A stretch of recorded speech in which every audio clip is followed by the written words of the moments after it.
Honeymoons are an opportunity to spend time alone with the person that you love. Or at least that's what we're told. It is a time to go somewhere new, celebrate your newly married status, and enjoy a vacation at the same time. A honeymoon is supposed to be a happy time, but as we all know, life isn't always that simple. Sometimes the person that you marry is actually a monster in disguise.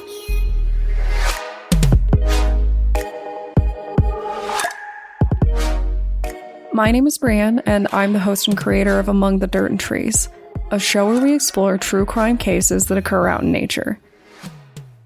In today's episode, we're going to discuss the 1988 disappearance and murder of Karen Roston, a honeymooner who made it only 9 days into her married life before she was killed by her new husband. Of course, if you ask him, she was actually killed by assassins, but don't worry, we'll get to that in a little bit. Marriage is a fairly complicated agreement. We say things like for better or worse, or for sickness and in health. And in general, we mean this in a loving way. We see it as a chance to really bond, to commit our lives to someone, and the tax break is pretty great too. The problem is that, for some people, marriage isn't a testament to love or an agreement to spend your life together. For some people, the moment that you get married is when the mask comes off, and this is where things can go very wrong. Our not-so-love story begins and ends in 1988 with a marriage between Dr. Scott Robin Roston and his new wife, Karen Roston. Externally, these two seemed like an obvious match. Scott was a chiropractor who made a life out of fitness, and Karen was equally as interested in medicine and fitness. As a physical therapist and a fellow fitness fanatic following a life of dance and amazingly daily 10-mile walks, Karen was on the surface a great match for Scott. With a match that is this aligned, it isn't surprising that a whirlwind romance followed, but not everyone was as on board as you might think. Karen's family had some suspicions about Scott. They didn't like him. They believed that he seemed too good to be true, and her mother actually described him as too perfect. Which, if you've met somebody like that, you know what it means, right? Now, I will admit that reading posts about nightmare in-laws is definitely one of my guilty pleasures on Reddit. So I am fully aware that there are tons of in-laws out there that are standoffish about the person that their child chooses to be with. But in this case, it seems possible that Karen's family saw something that she just didn't. In fact, her mother was so worried about Scott Roston and so convinced that he was a complete fraud that she actually took the time to get Karen's ring appraised because she was completely convinced that it was fake. Unfortunately, it would be too late by the time they were proven right about what kind of man Scott was. The real story here starts aboard a cruise ship known as the Star Dancer. According to Scott Roston, he and Karen were spending their time aboard the ship's deck at 3 o'clock in the morning when something terrible happened. His new bride, Karen, suddenly fell overboard. Now, Scott claims that they were up there for a completely normal reason. He said that they were running on the ship's jogging track. You know, like you do at 3 o'clock in the morning. And maybe I'm missing something here, but I will say that my boyfriend is a Navy vet and a personal trainer. Big boats and exercise are kind of his thing. And if he asked me to go on a 3 a.m. run on a cruise ship, I would still think, that seems like a weird thing to do. But this is the story that Scott decided to go with at the time. At least it was his first one. But let's explore the possibility.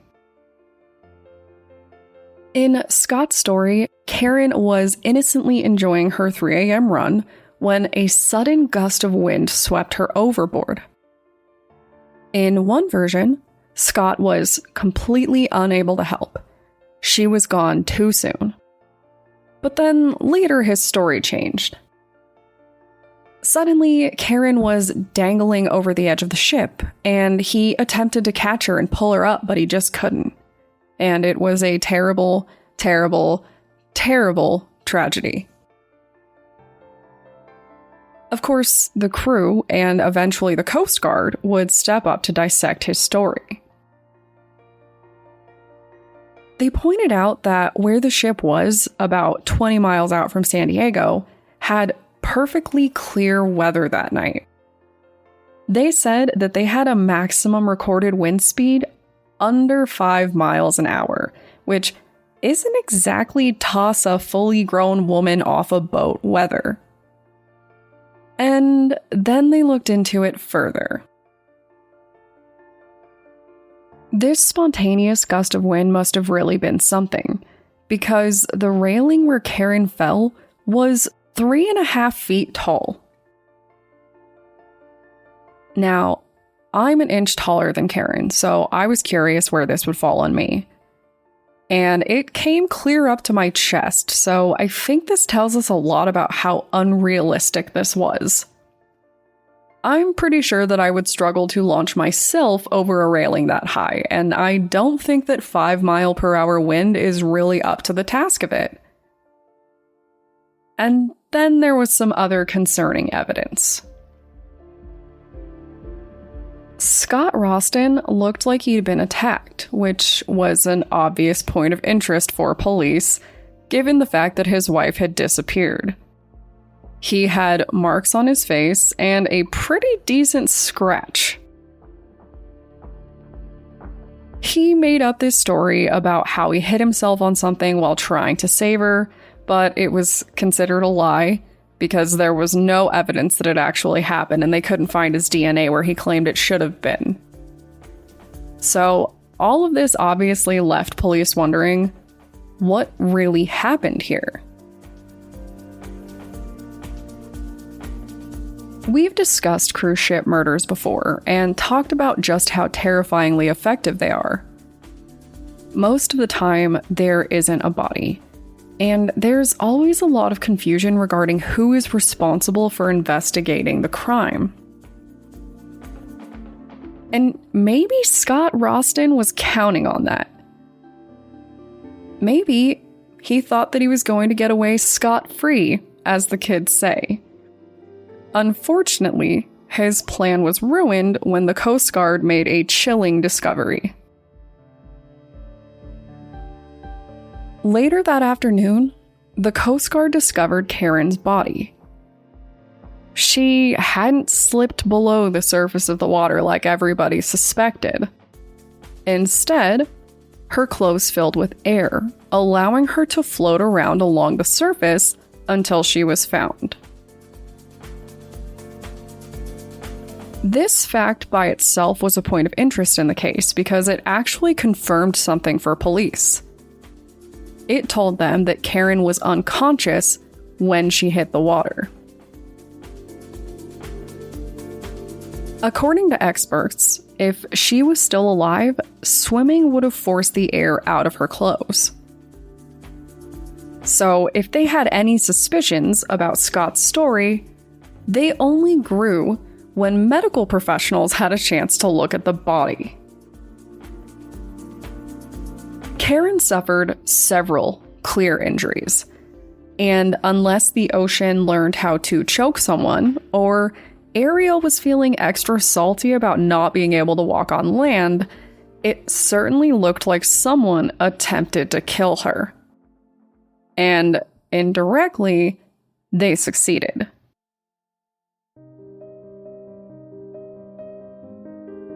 While it was obvious that Karen was unconscious when she hit the water in her lungs told police that she actually died from drowning in that water. Obviously, Karen having been strangled prior to entering the water caught the attention of investigators, and they wanted to hear more from the man with what was now an even less believable story. Of course, they wanted to question a few other people too, but let's start with Scott. Basically, from what I can tell, Scott looked at police and thought, wow, they really don't seem to believe my story. Let me just try to come up with an even more ridiculous story and see if that one works. Spoiler, it didn't. When questioned and faced with more evidence about Karen's death, Scott completely changed gears. He told police that, in reality, something even more terrible happened. Something that was so terrible, he had to make up a lie to cover it up to protect himself. Karen, his brand new bride, was actually murdered by secret agents from Israel. And no, I am not joking. This was his formal defense that he stuck with.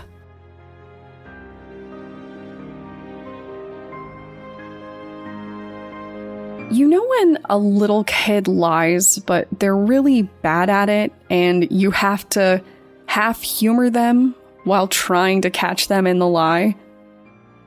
That's the kind of feeling that I got the entire time that I was reading through this case. Scott truly believed that he could convince investigators that Israeli secret agents murdered his wife out of retaliation against him. This is just some random guy, right? Obviously, this excuse is not in the top 10 list of lies that most of us would tell when accused of a crime because it is completely ridiculous. But don't worry, Scott really thought this through. He wasn't saying that it was a spontaneous attack. No, Scott claimed that this was a committed attack by Israel to personally harm him. He said that she died because the Israeli government was out to get him. And before you think that this is completely out of nowhere, it is important to know that a year before her murder, Scott published a book called Nightmare in Israel. In this book, he claimed to break down countless crimes committed against him by the Israeli government during the time that he lived there. He also formally filed a police report after the launch of the book, claiming that Israeli secret agents tried to abduct him while he was at a mall in Palm Beach. There's a lot to unpack here, obviously. Now, this is all my opinion, but I think that Scott probably made up this kidnapping attempt to try and sell his book, which only ever sold one copy.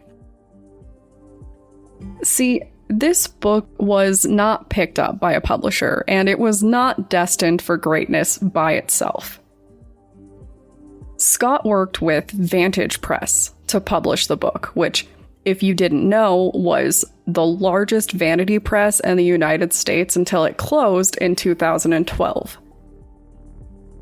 See, in the modern world, anyone can be an author. And for obvious reasons, I think that's a really great thing. But that's also more common today than it used to be. Putting a book on Amazon is pretty easy, but back in Scott's time, vanity publishers were all the rage. See, a vanity publisher is, in most circumstances, a kind of scammy front for real publishing.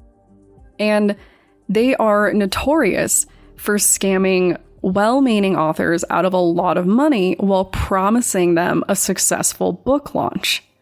Basically, they charge you a lot of money, they say they will print and publish and share the book. It does not go well for most people. So, Scott wrote his book and paid someone a bunch of money to publish this thing for him. And then he likely paired this with a police report with no evidence to add some degree of credibility to his book launch. At least, that is my theory. Obviously, this is me just running with an idea, and I can't say whether her murder was another opportunity to promote his book, though I doubt that, even if he did make the kidnapping claim. But let's get back to the facts, at least as they were told by Scott. In Scott's book, he claimed that he was placed in a mental hospital and jail for several months because he didn't want to marry his neighbor's niece.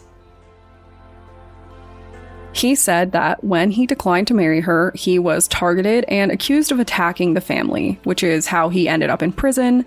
And honestly, I can't really confirm anything about this part of the story, so take it all with a grain of salt. His formal defense was Israeli hitmen, and he rode that all the way into the courtroom. He even went so far as to accuse 2 passengers aboard the ship who were from Israel of committing the crime. When police looked into this, I have to assume, while laughing about what a wild story it was, they determined that these 2 passengers were a most treacherous duo. A wedding photographer and his friend. As you can imagine, the courts were really not on board with this, and these 2 falsely accused international travelers were let go. But these 2 voices were not the only ones that were against Scott. When police were exploring Scott's seemingly impossible story, they were also doing their due diligence and talking to other passengers. And what those passengers had to share was anything but flattering. Apparently, Scott and Karen were fairly well known on the cruise ship. People took notice of them for a pretty obvious reason. They were what we all know as the publicly unhappy couple. You know how every once in a while you're in a place and you see 2 people who clearly shouldn't be together? They are the ones that are fighting in public and saying uncomfortable things that basically make everyone around them either angry, annoyed, or just uncomfortable. Well, the passengers on the Stardancer reported that Scott and Karen were this couple, and that Scott seemed to be the problem. Witnesses would tell police that their relationship seemed tense and that Scott seemed fairly volatile. Their fellow passengers said that Scott got visibly angry with Karen for committing the unholy crime of eating sweets on her honeymoon, and that he was very upset that she didn't know which fork to use from the table's fancy selection of silverware. It seemed pretty obvious that Scott was controlling and angry, and it sure didn't help that these disputes were seen as recently as within the same hour that Karen went missing. For obvious reasons, this did not look good for Scott. The courts were convinced that Scott was guilty, and they sentenced him to life in prison without parole for his crimes. This was an incredible relief to Karen's relatives, who were obviously afraid that Scott would get away with it. But, of course, Scott wasn't quite done yet. Ultimately, I think that Scott was just ready to try anything to get out of being punished for his crimes. Eventually, he dropped his super secret agent story in favor of something more standard. He claimed that the courts messed up when selecting a jury, and that if they had done their job right, he would have been convicted on a lesser charge: manslaughter.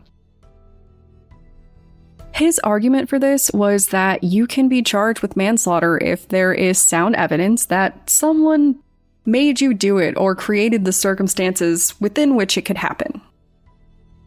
You know, like eating sweets on your honeymoon when fitness is your thing. But the courts were not impressed by this, so Scott changed his story again. It wasn't the sweets, silverware, or Karen doing anything that he didn't approve of. It was all of those things, and then he claimed that they had a fight. He said that Karen scratched him. You know, the scratches that he lied about earlier. And that being scratched sent him into such a rage that he strangled her, warping her collarbone, and tossed her body overboard. I'm trying to imagine the audacity that goes into making this kind of argument like it's sound logic, but it seems pretty clear that Scott wasn't exactly of sound mind to begin with. His argument actually reminded me of that guy a decade back that killed 5 people because he said his wife served him cold eggs for breakfast. Anyway, in the end, Scott just kept coming up with one story after another, all while waiting for someone to take him seriously, and ultimately, it would be determined that his entire life was kind of a made-up story. Scott Roston wasn't even a licensed chiropractor, and though he claimed to have money, it later became clear that he had none of it. Honestly, it seems like his entire life was a lie. And I have to wonder what the truth really is here. Did Scott kill Karen because he was a narcissist who wasn't getting his way? Did he kill her to revive interest in his unsuccessful and likely made-up book? Or did he have hopes of getting media attention and possibly a check when his new bride went missing? Honestly, we'll never know, and it isn't like we can trust in Scott to tell us the truth. So, you will have to tell me what you guys think about this one. Was it the random act of a controlling man, or did Scott have some other grand plan in the works? Or was it actually all a conspiracy? Should we be afraid of wedding photographers and the people who keep their company? You will have to tell me. Of course, if you want to discuss honeymoons, vanity publishers, or the movie Big Fish, which is somehow more believable than anything Scott ever said, feel free to contact me on Twitter or Instagram using the tag @datpod. Thanks, guys.